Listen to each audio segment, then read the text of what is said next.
오늘 우리에게 주시는 하나님의 말씀은 에스라 4장 7절에서 16절 말씀입니다. 찾으셨으면 다 함께 읽겠습니다. 아닥사스다 때에 비슬람과 미드르닷과 다브엘과 그의 동료들이 바사왕 아닥사스다에게 글을 올렸으니 그 글은 아람 문자와 아람 방언으로 써서 진술하였더라. 방백 르훔과 서기관 심세가 아닥사스다 왕에게 올려 예루살렘 백성을 고발한 그 글에 방백 르훔과 서기관 심세와 그의 동료 디나 사람과 아바사 사람과 다블렛 사람과 아바세 사람과 아렉 사람과 바벨론 사람과 수산 사람과 대해 사람과 엘람 사람과 그 밖에 백성 곧 존귀한 오스나발이 사마리아 성과 유브라데 강 건너편 다른 땅에 옮겨둔 자들과 함께 고발한다 하였더라. 아닥사스다 왕에게 올린 그 글의 초보는 이러하니 강 건너편에 있는 신하들은 왕에게 아뢰나이다. 당신에게서 우리에게로 올라온 유다 사람들이 예루살렘에 이르러 이 패역하고 악한 성읍을 건축하는데 이미 그 기초를 수축하고 성곽을 건축하오니 이제 왕은 아시옵소서. 만일 이 성읍을 건축하고 그 저무리가 다시는 조공과 관세와 통행세를 바치지 아니하리니 결국 왕들에게 손해가 되리이다. 우리가 이제 왕궁의 소금을 먹으므로 왕이 수치당함을 참아 보지 못하여 사람을 보내어 왕에게 아뢰오니 왕은 조상들의 사기를 살펴보시면 그 사기에서 이 성읍은 패역한 성읍이라 예로부터 그 중에서 항상 반역하는 일을 행하여 왕들과 각 도에 손해가 된 것을 보시고 아실지라. 이 성읍이 무너짐도 이 때문이니이다. 이제 감히 왕에게 아뢰오니 이 성읍이 중건되어 성곽이 준공되면 이로 말미암아 왕의 강 건너편 영지가 없어지리이다 하였더라. 아멘. 오늘 본문은 바벨론 포로에서 해방되어 고향으로 돌아온 유대인들이 이스라엘의 무너진 성읍을 재건할 때 발생한 사건입니다. 유대인들은 바벨론의 강제 이주 정책에 의해서 이방으로 끌려갔지만 그곳에서 70년이라는 긴 세월을 지내면서 바벨론 곳곳에 터를 닦고 잘 살고 있었습니다. 그러다가 바벨론이 페르시아에 의해 멸망하고 페르시아의 왕 고레스가 해방령을 내리면서 다시 가나안에 돌아와 성전과 성읍을 재건하지요. 성전 재건은 주로 에스라서에 많이 나오고 성읍과 성벽 재건은 느헤미야서에 많이 나옵니다. 오늘 본문은 에스라에 있지만 성전 재건이 아니라 아닥사스다 왕 때 성읍을 재건하면서 발생한 사건을 기록하고 있습니다. 성전 재건을 방해했던 크고 거대하고 강력한 세력이 아닥사스다 왕에게 상소를 올려서요 성읍 재건도 방해하려 합니다. 믿음으로 하나님의 일을 하려는 사람에게 왜 이렇게 고난이 끊이지 않는 것일까요? 저는 오늘 이 본문을 통해 하나님께서 주시는 은혜를 이 성읍이 중건되어 라는 제목으로 여러분들과 나누고자 합니다. 첫째로 이 사건을 유발한 사람들이 누군지 한번 확인해 보고 싶습니다. 본문 7절부터 10절에서는 그 반대자들의 이름과 출신 지명이 나오고 있어요. 본문에 따르면 이 논란을 주도한 사람들은요 비슬람과 미드르닷 다브엘인 것 같아요. 이 사람들은 르훔이라는 이름을 가진 방백과 심세 라는 서기관을 통해서 왕에게 상소를 올립니다. 그리고 이 상소에 공신력과 영향력, 파급력을 더하기 위해서 다양한 사람들의 서명을 받아요. 서명운동을 벌였던 것 같아요. 디나, 아바사, 다블레, 아바세, 아렉, 바벨론, 수산 등 여러 지역의 다양한 사람들의 지지를 얻어내는 데 성공합니다. 본문 10절을 보면 존귀한 오스나발이 사마리아 성과 유브라데강 건너편 다른 땅에 옮겨둔 자들, 이 사람들도 반대를 하고 있지요. 오스나발은 아수르 왕입니다. 그러니까 아수르가 북이스라엘을 멸망시키면서 당시에 사마리아 땅으로 데려왔던 그 사람들의 자손들은 아수르 왕의 이름까지 대면서 반대 행렬에 참여하고 있어요. 반대자들의 이름 하나만 가지고 이 사람들이 누군지 단정하기는 참 어렵습니다. 출신 지역도 고고학적인 발굴이 구체적으로 이루어지지 않았기 때문에 그 지역이 어딘지도 사실은 잘 알 수가 없어요. 하지만 이들은 현지에서 굉장히 유력한 사람들이었을 것입니다. 이 지역은 이름만 대면 누구나 알 수 있는 그러한 큰 성읍이었을 거예요. 제가 이렇게 추정하는 근거는 대제국의 왕에게 드리는 상소문에 이름을 올릴 정도라면요, 동네 아저씨나 시골 동네 뭐 그런 촌구석의 이름은 아닐 거라는 것이에요. 당시 제국을 다스리는 왕에게는요, 피지배 지역의 밀란과 반란, 동요, 이게 가장 큰 위협이었습니다. 이렇게 유력한 사람들이 유력한 지역에서 떼거리로 반대를 하면요, 민심과 반대 여론을 잠재우기 위해서라도 어떤 액션을 취하게 되지 않겠습니까? 그래서 오늘 본문 다음을 보면 아닥사스다 왕이 친히 조서를 내려서 성읍 공사를 중단시킵니다. 이 상소 사건을 들은 유대인들의 마음은 어땠을까요? 우리는 보통 바벨론 포로라고 하면은 뭐 감옥에 갇혀 있는 존재라든지 노예를 생각하기 쉬운데요. 바벨론의 포로 정책이라는 것은 강제 이주와 관련해서 민족을 혼합하는 데 초점이 있었어요.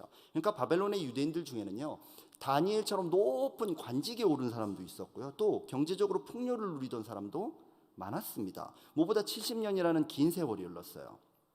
이제는 이스라엘에서 태어나서 바벨론으로 끌려온 사람보다요, 바벨론에서 태어나서 바벨론에서 자란 사람이 훨씬 더 많습니다. 이 사람들은요, 예루살렘을 본 적도 없어요.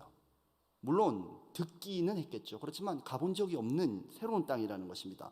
편하고 익숙하고 안정적인 환경을 버린 채 오직 하나님의 약속과 사명 하나 붙잡고 결단하고 예루살렘으로 돌아왔는데요, 세상에나 온 사방의 적입니다. 적. 이런 일은 우리 삶에도 자주 발생하죠. 저는 열흘 전에 서부 교구장으로 임명을 받았습니다. 어린이 사역을 하던 저에게 교구 사역은 참 낯설어요. 많이 낯섭니다. 이 귀한 사명을 맡겨주신 게 너무나 감사하지만 어려움이 없다.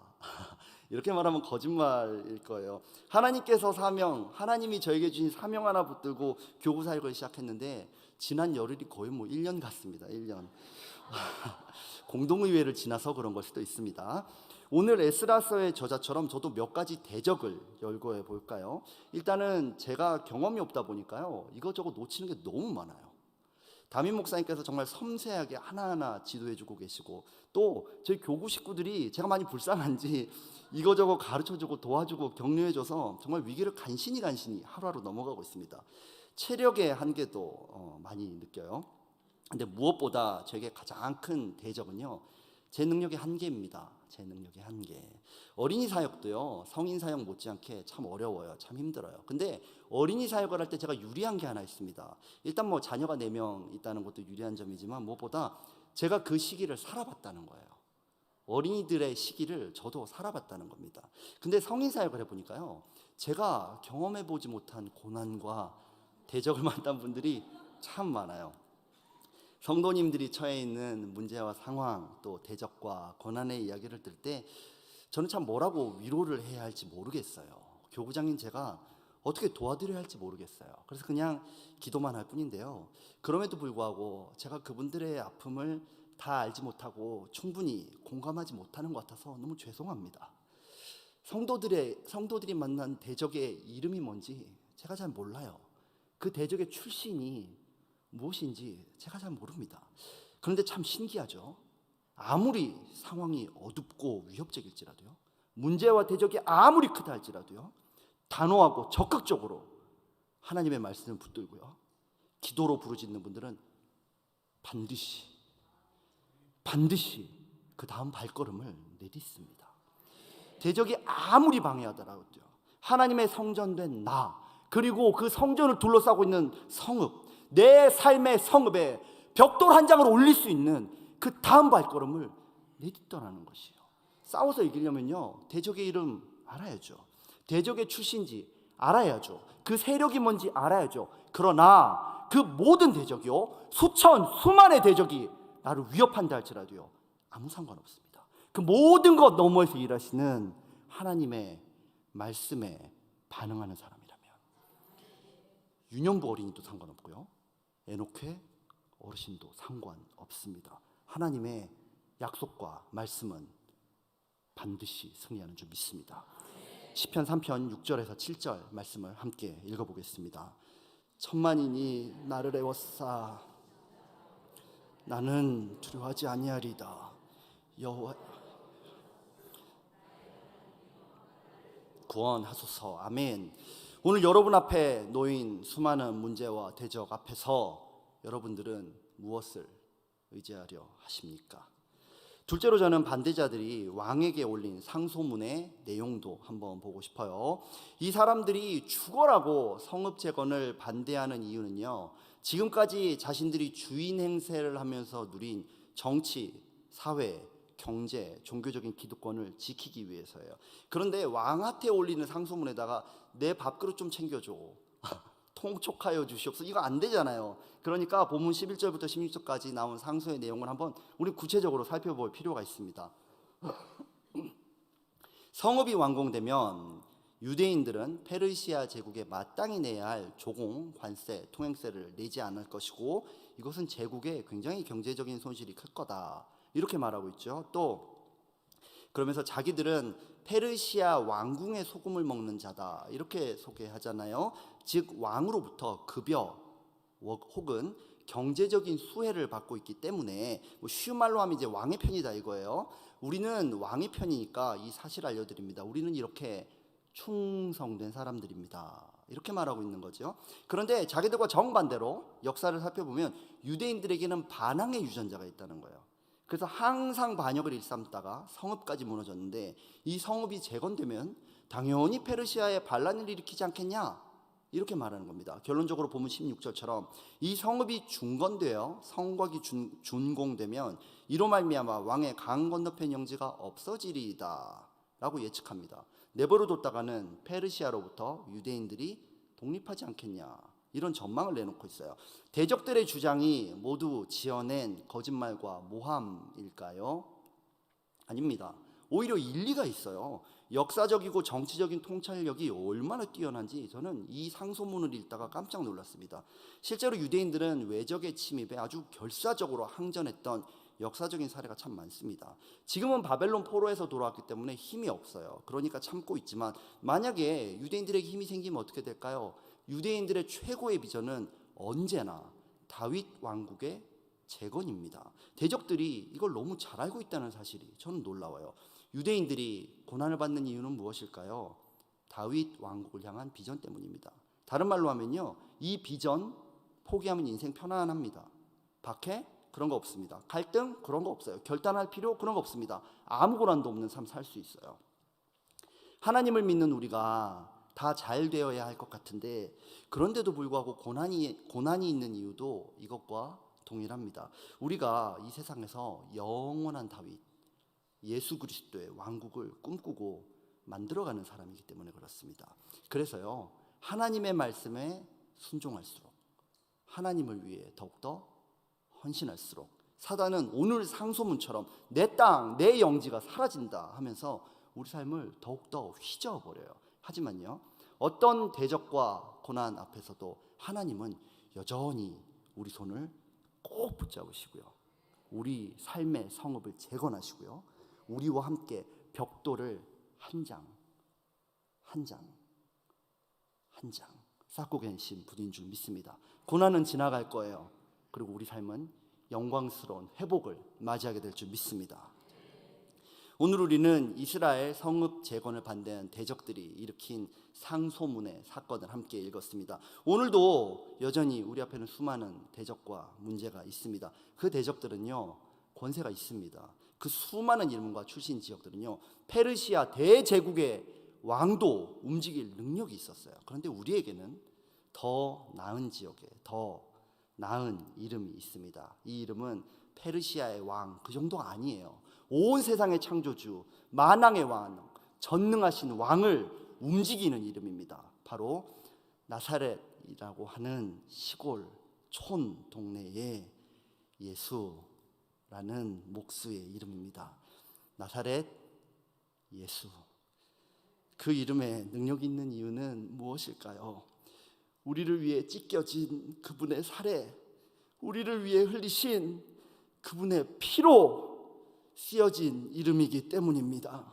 그분의 이름으로 하나님 앞에 나아가면요, 하나님은 움직일 수밖에 없어요. 어떤 고난, 문제, 대적 앞에 있는 분들도요, 피 묻은 예수 그리스도의 이름을 들고 하나님 앞에 나아가면요, 하나님은 반드시 응답하시고 반드시 여러분들의 대적을 물리쳐 주실 줄 믿습니다.